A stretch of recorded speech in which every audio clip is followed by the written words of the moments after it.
I'm Daniel, a 35-year-old from Denver, Colorado. I've always enjoyed cooking and have taken pride in preparing meals for my wife, Jennifer, and our family. Over the years, I've honed my culinary skills and have received compliments from friends and relatives about my dishes. The kitchen had always been my sanctuary. After long days at the architectural firm where I worked, I'd come home and lose myself in the rhythms of chopping, sautéing, and plating. Jennifer used to sit at our granite island counter, glass of wine in hand, watching me with admiration. "You missed your calling," she'd say. "You should have been a chef." Those words had always filled me with a quiet pride. Our love story had begun 8 years ago at a mutual friend's dinner party. I'd prepared my signature paella, and Jennifer had asked for the recipe 3 times throughout the evening. 2 months later, we were dating. A year after that, I proposed over a 5-course meal I'd spent days perfecting. Food was the language of our love. For years, dinner time was sacred. Jennifer would come home from her marketing executive position, kick off her heels, and eagerly ask what was on the menu. She'd post photos of my creations on social media, captioning them with #blessedwithachefhusband and #marriedup. Her friends would comment with jealous emojis, and my confidence in the kitchen flourished under her appreciation. The change happened so gradually that I barely noticed it at first. It started 6 months ago with small comments. "The salmon is a bit dry tonight, isn't it?" she'd say, her fork pushing the fish around her plate. Or, "This sauce is nice, but it's missing something. Maybe more salt." I'd adjust, always wanting to please her, always striving for that smile of satisfaction that had become increasingly rare. Then the comparisons began. "You know, we had the most amazing risotto at the Hendersons last week. Sarah took a cooking class in Italy. Maybe you should look into something like that." Each comment felt like a small paper cut, individually insignificant, but collectively painful. I tried to dismiss it as stress from her recent promotion. Jennifer had been working longer hours, coming home tense and distracted. Perhaps her palate had simply evolved, I reasoned. So I bought new cookbooks, watched countless YouTube tutorials, and even signed up for an online course with a Michelin-starred chef. "This is delicious," our neighbor Tom said one evening, when I'd invited him and his wife over for dinner. I'd prepared a complex cocoa vin that had taken me all day. "It's adequate," Jennifer responded with a tight smile. "Daniel's still learning." The table fell silent. Tom's wife changed the subject, but the damage was done. I watched Jennifer throughout the meal, trying to decipher the stranger who had replaced my supportive wife. That night, after our guests left, I asked her directly. "Is everything okay? You seem unhappy with my cooking lately." She sighed, as if my question was an inconvenience. "I'm just being honest, Daniel. Your food was charming when we first met, but don't you think it's time to elevate your skills? We're not in our 20s anymore." The word stung more than I cared to admit. The next morning, I woke up early and prepared her favorite breakfast, lemon ricotta pancakes with fresh blueberry compote. She took one bite, frowned, and pushed the plate away. "Sorry, I'm watching my carbs," she said, reaching for her phone to scroll through emails.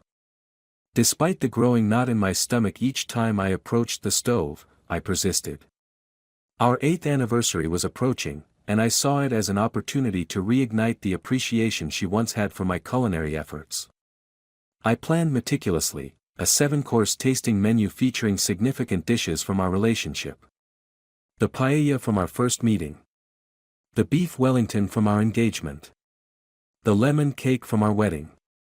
I took the day off work to prepare, spending hundreds on premium ingredients. I transformed our dining room with candles, flowers, and our best china. When Jennifer arrived home, she seemed momentarily touched by the effort.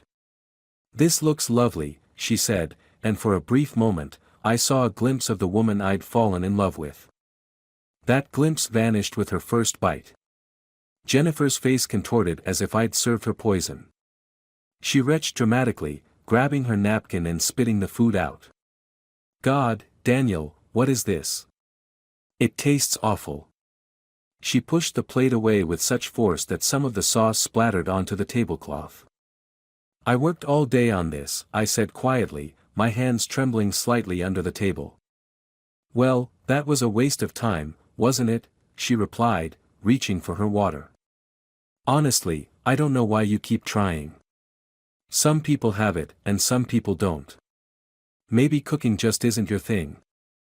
Something broke inside me in that moment. Not just my heart, but my perception of our entire relationship. As Jennifer continued critiquing the meal, I found myself mentally revisiting other aspects of our marriage. The subtle put-downs about my career ambitions.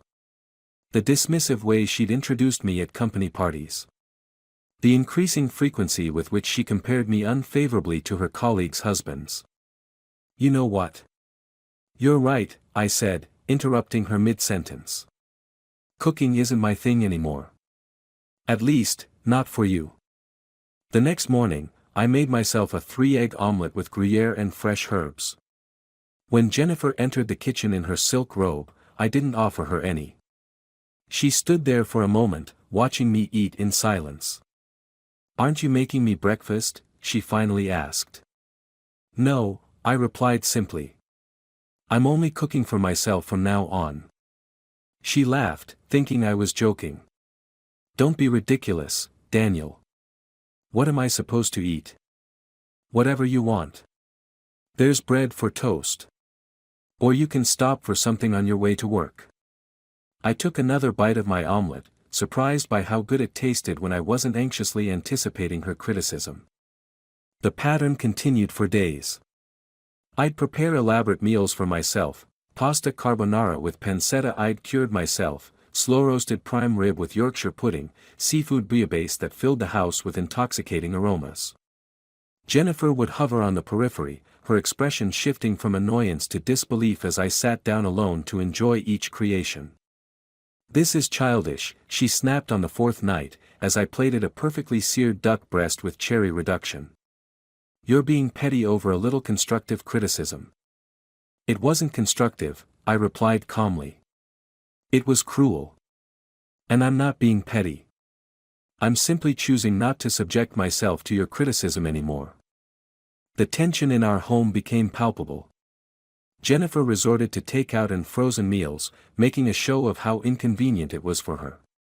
She'd leave delivery containers ostentatiously in the sink, expecting me to clean them. I didn't. After 2 weeks, she shifted tactics. I miss your cooking, she said one evening, her tone softer than it had been in months. Maybe I was a little harsh. That anniversary dinner did look beautiful. I recognized the manipulation for what it was, not an apology, but an attempt to restore the dynamic she preferred. Thank you for acknowledging that, I said, but made no move to include her in my meal planning. Frustrated by my resistance, Jennifer escalated. She called my mother, complaining that I was withholding food from her. She told our friends that I was punishing her over a few innocent comments. The framing was clever, making her the victim of my supposed overreaction, but it didn't move me. What did affect me, however, was discovering a text message thread between Jennifer and her colleague, Mark. I wasn't snooping, her phone had buzzed repeatedly while she was in the shower, and I glanced at it to make sure it wasn't an emergency. Instead, I found months of messages disparaging not just my cooking, but me as a person. Another night of Daniel's mediocre attempts at gourmet, one message read, accompanied by a surreptitiously taken photo of a bouillabaisse I'd been particularly proud of. Should have married someone who could afford to take me out instead of playing restaurant at home. Mark's response was equally cutting, you always could upgrade. Life's too short for bad food and underachieving husbands. I scrolled through more exchanges, each more hurtful than the last. Jennifer mocking my career. Jennifer complaining about my family. Jennifer and Mark making plans to meet for drinks after work, to wash the taste of Daniel's cooking out of my mouth. The discovery left me numb. I replaced the phone exactly as I'd found it and went to sit on our back porch, staring at the carefully tended herb garden I'd planted for my recipes. The betrayal was deeper than I'd imagined. This wasn't about my cooking, it was about her fundamental lack of respect for me. That weekend, I made a decision. I contacted a therapist for myself, not couples counseling, which Jennifer had been suggesting as a way to address my food issues, but individual therapy to navigate what was clearly a toxic relationship. Dr. Melissa Chen listened carefully to my story during our first session. "What you're describing sounds like a pattern of emotional abuse," she said gently. "The constant criticism, the public humiliation, the gaslighting when you set boundaries. These aren't healthy relationship dynamics." With Dr. Chen's guidance, I began to rebuild my self-esteem and clarity. I also reached out to an online community for people in emotionally abusive relationships, sharing my experience anonymously. The responses were overwhelming in their support. "She's systematically breaking down your confidence," one commenter wrote. "Classic abuse tactic: start with something you're proud of, then undermine it until you doubt yourself completely." "The cooking is just a symptom," another observed. "The real issue is respect. She doesn't respect you, and without respect, love can't truly exist." As my perspective clarified, I made another decision.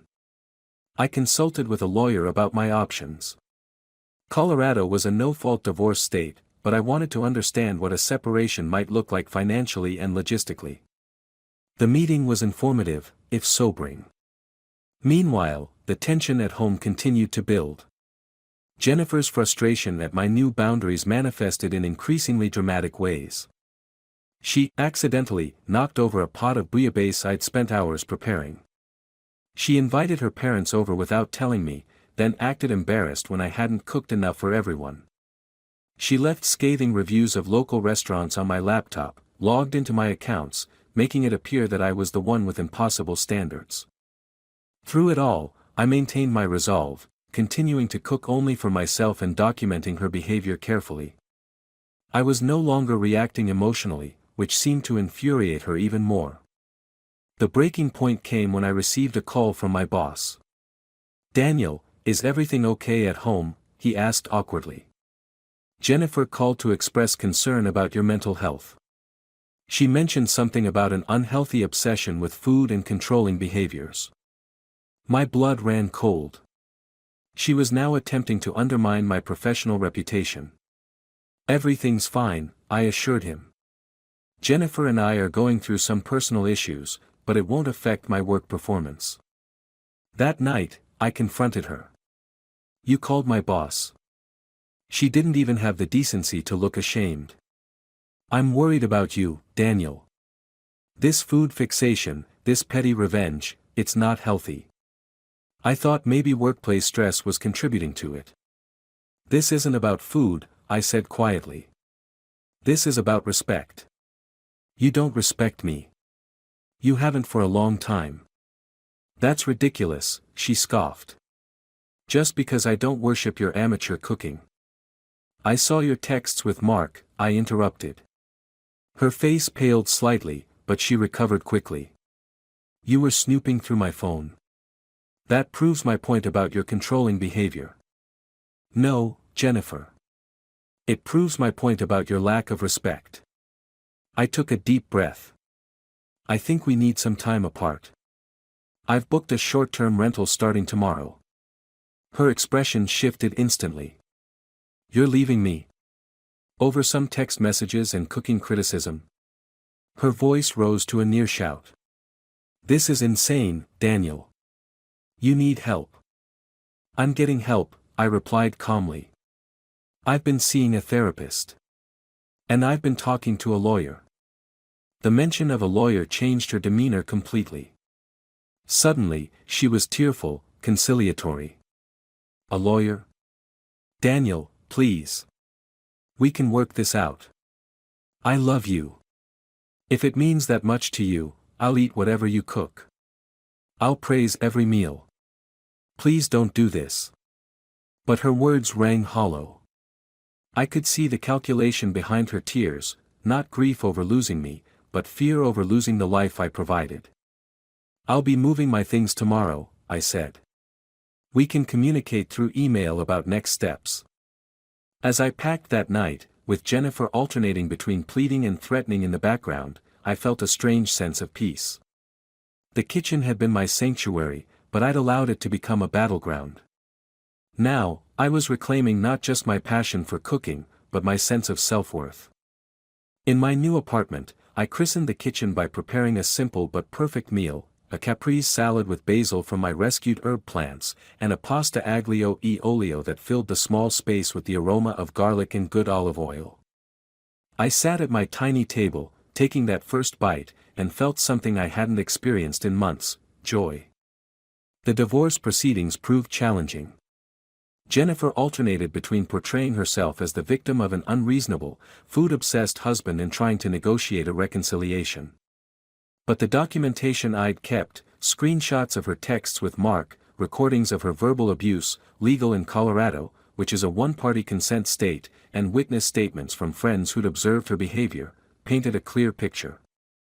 6 months later, as I signed the final divorce papers, my lawyer handed me an envelope. "This came for you," she said with a smile.